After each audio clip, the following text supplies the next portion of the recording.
สบายดีนักเรียนทุกคนอันนี้เราจะมาบอกเทคนิคการคูณเลข2ตัวที่บ่แม่นกำลังสองแม่นกำลังสองก็คูณได้เนาะแต่ว่าใช้วิธีนี้ได้ แต่โดยหลักๆแล้วเราคูณตัวเลขที่มันบ่คือกันเช่นว่า12คูณ15ออกเลยโดยเราบ่ต้องตั้งคูณตั้งบางเลขคูณแบบคือพันมาบางคนก็จะเคยแก้แบบนี้แล้วแต่ว่า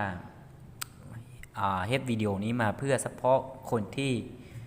ยังคูณแบบเก่าเนาะโดยหลักการแล้วมันเป็นก่อหลักการแม่นการคูณคือพันมาแต่ว่าอันนี้เราสรุปเป็นเทคนิคโดยที่เราจื้อง่ายๆแล้วก็ใช้ไปง่ายๆซื่อๆอันนี้นะดังนั้นมีเทคนิคมีสูตรอะไรเราลองเบิ่งนี้A แม่นเลขA B แม่นชุดทำอิฐนะ A แม่นตัวเลขทางนี้ทางตัวเลขที่1ของชุดทำอิฐ B ก็แม่นตัวที่2เลขคูณก็คูณหลักการขึ้นมาก็คูณคืออันนี้ D คูณ B ได้ใส่ข้างหลังนี้ขั้นตอนที่1เด้อขั้นตอนที่2คือเอา D A คูณ D A คูณ D บวกกับ C คูณB หรือว่า B คูณ C แล้วบวกกันอยู่นี้ขั้นตอนที่3คือ A คูณ C ทางหน้าคูณทางหน้าแต่ว่าปัญหาสำคัญคือถ้าตัวนี้นะ D คูณ D ถ้ามันไกล10ขึ้นไปต้องมีตัวจื้อเท่าไหร่เอาตัวจื้อนั้นเท่าไหร่เอาตัวจื้อนี้มาบวกใส่ผลคูณเลขผลบวกทั้งหมดของตัวนี้มันได้เท่าไหร่แล้วก็จื้อคือกันถ้ามันไก่10ขึ้นไปมันก็จื้อคือกันเอาตัวจื้อของทั้งหมดนี้มาบวกใส่ AC A คูณ C ได้เท่าไหร่ก็เอาทั้งหมดเอา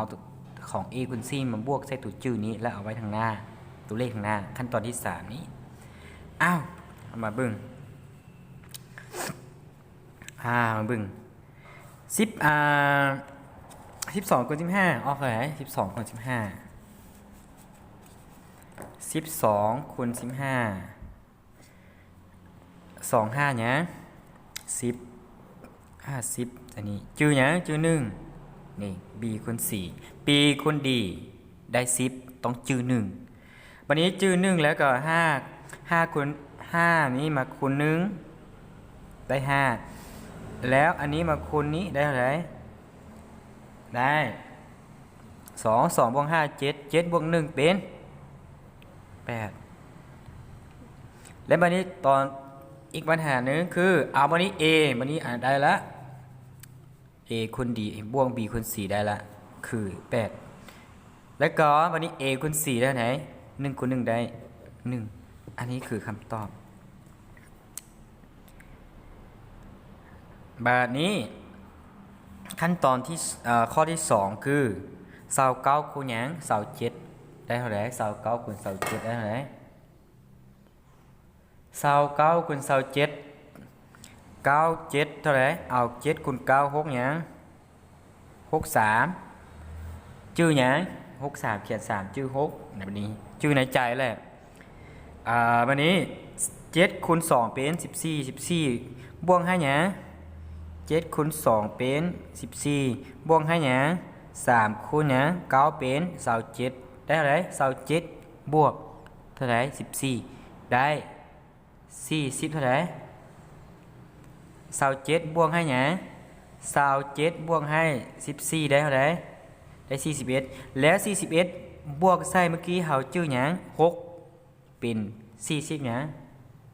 47จื้อหยังจื้อ4บัดนี้เอาข้างหน้าก็ข้างหน้า2เอา3คูณ2เป็น6บวกให้4เป็น10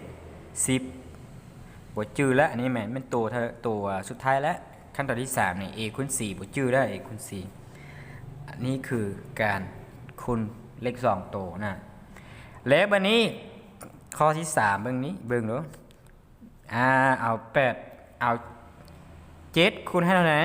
7คูณ8เท่าไหร่7 8 50หยัง56เขียน6จื้อ5บัดนี้7 เจ็ดมาคูณให้สี่ได้เท่าไหร่สี่เจ็ดสองแปดแบบนี้สองแปดและอันนี้ดิได้เท่าไหร่เก้าบวกให้เนี่ยแปดเก้าเจ็ดสองบวกให้สองแปดได้เท่าไหร่เจ็ดสองบวกให้สองแปดได้เท่าไหร่ได้พอดีได้ร้อยวันนี้ร้อยบวกให้เมื่อกี้เท่าไหร่ร้อยบวกให้เมื่อกี้เท่าไหร่ร้อยเนี่ยร้อยบวกเมื่อกี้56นี่จือ105เขียน5ต้องจือ10 105ไหน105เนี่ย105ต้องเขียนเลขทางท้ายนี้แล้วก็จือตัวทางอิดนี้เลข10นี้จือ10เนาะวันนี้ต่อไปเอา9เนี่ย97 49 36น่ะ36บวก10เป็นเท่าไหร่46นี่คือ46ได้คำตอบคือ4656อันนี้คือคำตอบของ48คูณ97บัดนี้ต่อไปบัดนี้นะ69คูณให้99ซะ69คูณ99ออกเท่าไหร่69คูณ99ออกเท่าไหร่69คูณ99 9คูณ9 80เนี่ย81นี่เนี่ยวันนี้9วันนี้มาคูณให้หยังตัวทำอิฐนี้ได้เท่าไหร่แล้วมาบวกใส่หยัง9คูณ9อีก9 6 54บวกให้หยัง99 81 54บวกให้หยัง54บวกให้90ก็81เนาะได้135บวกให้เมื่อกี้เขาจื้อเท่าไหร่เมื่อกี้เขาจื้อ8เป็น135บวก8เป็น143บวกให้หยัง143บวกให้หยัง143เขียน3จื้อหยัง143ไหน143นี่เขียน3จื้อ14จื้อ14บัดนี้เอา9มาคูณใส่เอา9นี้มาคูณใส่อันนั้น6ได้เท่าไหร่6 9 5หยัง54บวกใส่14ได้เท่าไหร่54บวกให้14ได้เท่าไหร่ได้68นั่นวะได้68นี่ก็คือคำตอบถ้าคูณต่อไปก็คือกันคูณต่อไปก็หลักการก็คูณคือกันอันนี้นะทั้งหมดนี้แม่นการคูณเลข2โต้โดยที่ห้องมาตั้งคูณคืออันนี้สมมุติ12เนอะคูณ15คูณได้แล้วไหนคูณพันมาเอา2 5นะ10 2 5 1เป็น5 5ละ5ต้องบวก1เป็น6อันนี้นะ6ได้แบบนี้1คูณ2เป็น2แล้วก็1คูณ1เป็น1แล้วก็จึงเอามาบวกเข้ากันได้เท่าไหร่ลองมาได้0ลองมาได้8ลองมาได้1อันนี้คือคำตอบ